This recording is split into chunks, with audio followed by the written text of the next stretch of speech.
coxim, vi o pé de cedro afamado, que Zacarias falou que ele tinha plantado. Cheguei ao raiar do dia, vi uma alegria sem fim. A passarada cantava a alvorada de coxim.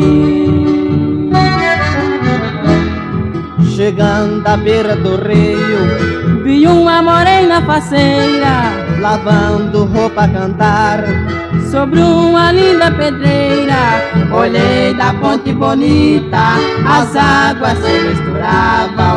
No meio da corredeira vi dourados que brincavam.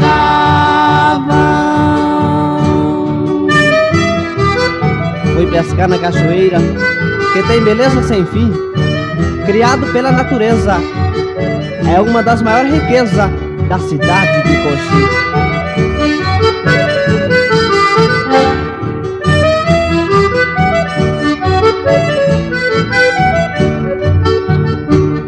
Avistei a grande matas que margeia o rio Coxim. Contempla ali da cascata que tem beleza sem fim. Debaixo do pé de cedro vi o solo fofo e molhado, aonde o grande poeta pediu pra ser sepultado.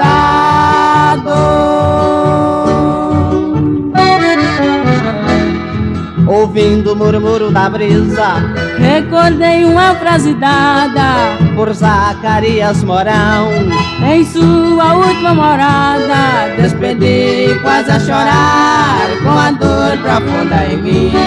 No dia em que eu voltar, cantarei para Coxim.